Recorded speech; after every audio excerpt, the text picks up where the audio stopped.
يا مساء الخير عليكم مستمعينا مستمعي راديو شبابيك. معاكم أميرة منصور وآخر حلقة من الموسم الأول لبرنامجكم دندنة مع أميرة، واللي بنتكلم فيها عن الأغاني اللي بندندنها بتفكرنا بإيه وبتحسسنا بإيه وبتعبر عن إيه. وعنوان حلقتنا النهاردة صباح الصباح. فاصل قصير وراجعين لكم تاني.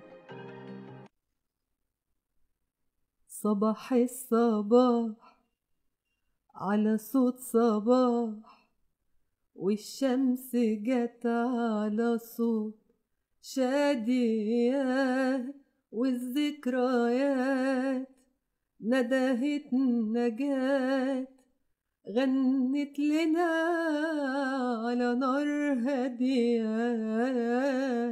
صباح الصباح على صوت صباح،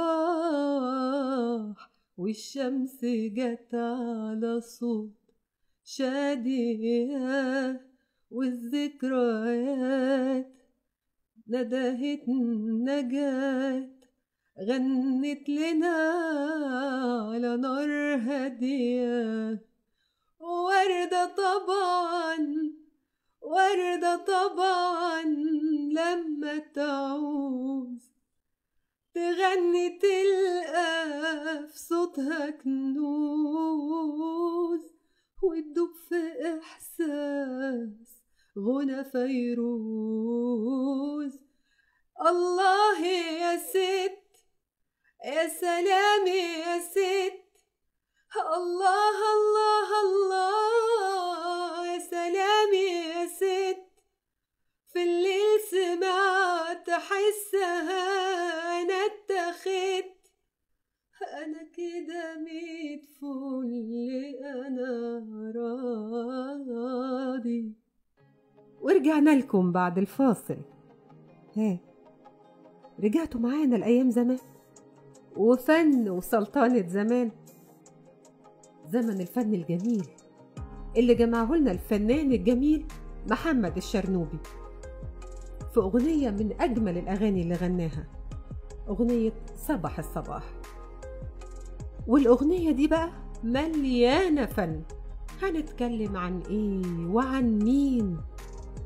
لو جينا كده نقسم الأغنية دي هنلاقي كل جزء فيها بيرجعنا لشخصية فنية عملاقة من فنانين زمان.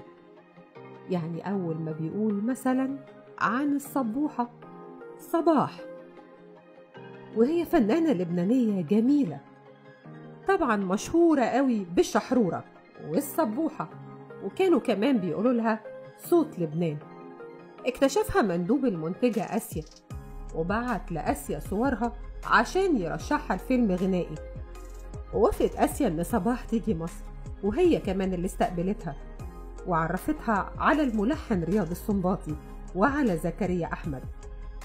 وشاركت صباح في عدد كبير من الأفلام، وصل ل87 فيلم بين مصري ولبناني و27 مسرحية لبنانية، وأكتر من 3500 أغنية بين المصري واللبناني والأجنبي كمان.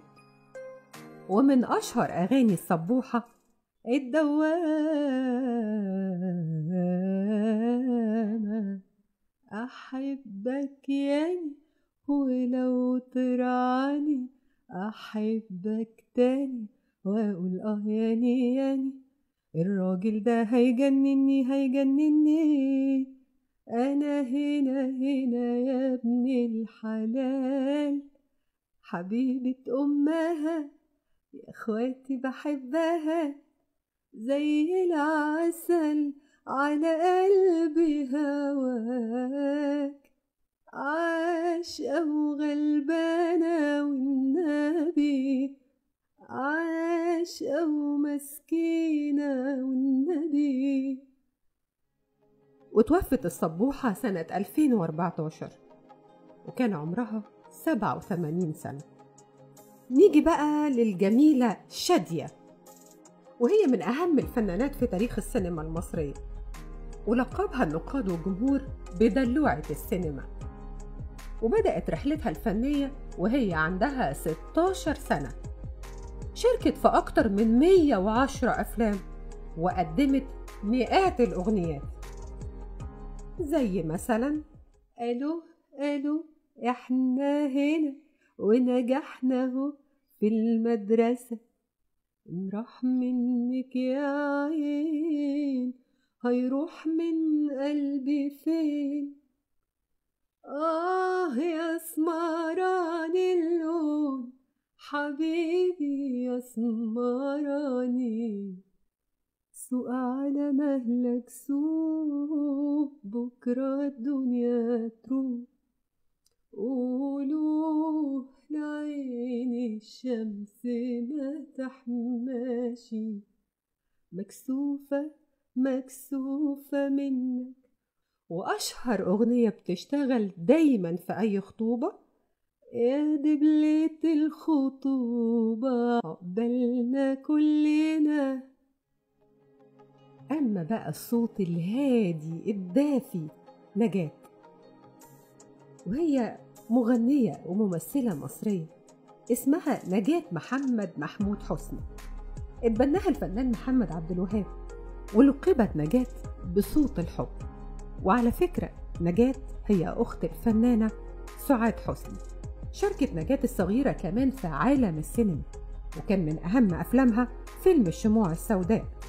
وطبعا أشهر أغاني نجاة عيون القلب، لا لا لا لا تكذب، سلم علي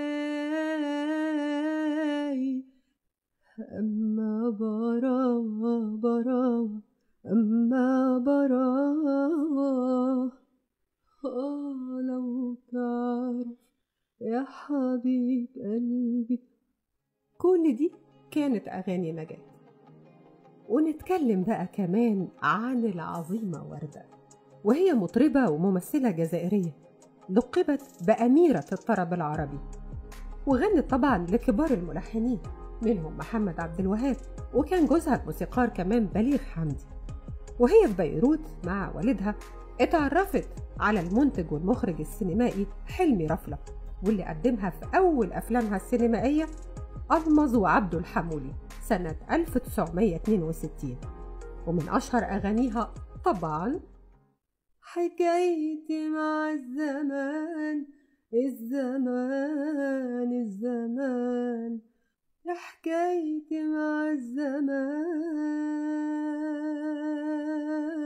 الزمان، يا لعبة الأيام، يا لعبة الأيام،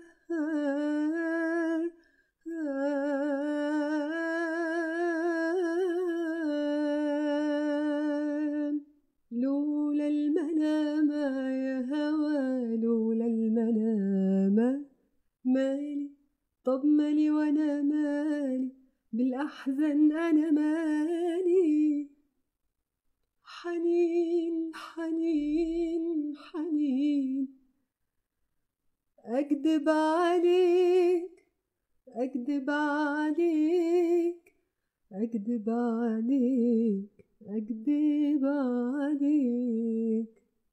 ونروح بقى لصوت تاني أنا بحسه بيعزف بصوته، وهي الجميلة فيروز، وهي مطربة لبنانية اتعرفت على الأخوين الرحباني وتعاونوا مع بعض وحققوا نجاح وجماهيرية واسع جدا.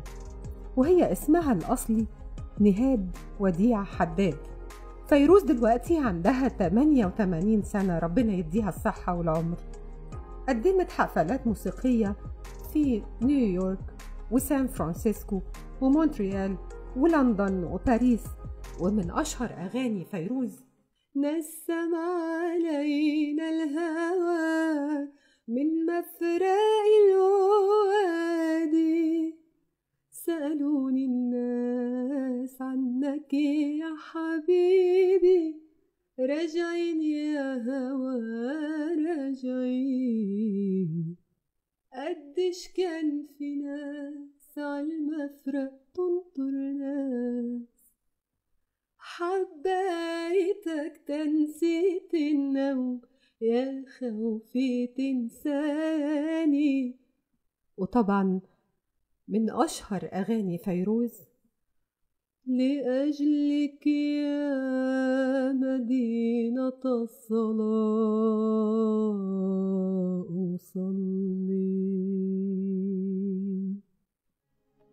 ونيجي بقى دلوقتي نتكلم عن كوكب الشرق، أم كلثوم. لقبت أم كلثوم بسيدة الغناء العربي، وقدمت 320 أغنية، وصنفت أغنيتها الأطلال ضمن أفضل 100 أغنية في القرن العشرين. اسمها فاطمة إبراهيم السيد البلتاجي، وكانت بدايتها بمشاركتها لوالدها في عمله الإنشادي في سن صغيرة، كان وقتها عندها 10 سنين. وبعد كده تعرفت على أول ملحنين عن طريق أبوها الشيخ إبراهيم، وكانوا هما زكريا أحمد والشيخ أبو ليلى محمد، وهما اللي أقنعوها أنها تسيب القرية اللي هي عايشة فيها وتتنقل للقاهرة. وهناك اتعرفت على الموسيقار محمد الأصبي وبعدين رياض السنباطي، وكان في تنافس كبير بينها وبين الموسيقار محمد عبد الوهاب، لغاية ما اجتمعوا في لقاء السحاب في أغنية انت عمري. ومن أشهر أغاني أم كلثوم طبعا أروح لمين، افرح يا قلبي لك نصيب، الحب كله حبيته فيك، الحب كله.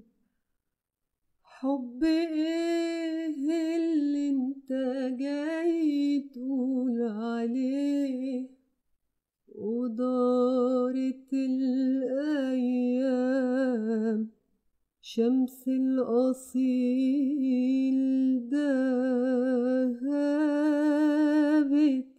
هل رأى الحب سكارى، ما تصبرنيش، ما خلاص أنا فضية ومليت. أعتقد كده جمعنا لكم فن أصيل جميل لكل فنان من الفنانين اللي ذكر اسمهم في الأغنية اللي دندناها النهاردة، اللي كانت مليانة بالفن والأصالة والعراقة والسلطنة اللي استرجعناها لكل فنان من الفنانين، ولكل أغنية دندناها لكل حد فيهم. كان لازم حلقة النهاردة بما أنها آخر حلقة في الموسم بتاعنا نجمع فيها كذا دندنة كده من اللي انتوا أكيد بتقولوها كمان وانتوا قاعدين، وأتمنى تكون عجبتكم. وبعد كل الإبداع ده لكل فنان كبير اتذكر اسمه في الأغنية الجميلة دي، وغيرهم طبعا من الفنانين العظماء اللي كانوا في الوقت ده، أحب أقدم كل الحب والتقدير لكل فنان من الجيل القديم أو الجديد. كل فنان بيقدم فن بجد، كلمة ولحن وصوت، وبقول لهم كلهم شكرا. أتمنى تكونوا استمتعتوا بحلقتنا، وأتمنى أقابلكم قريب إن شاء الله.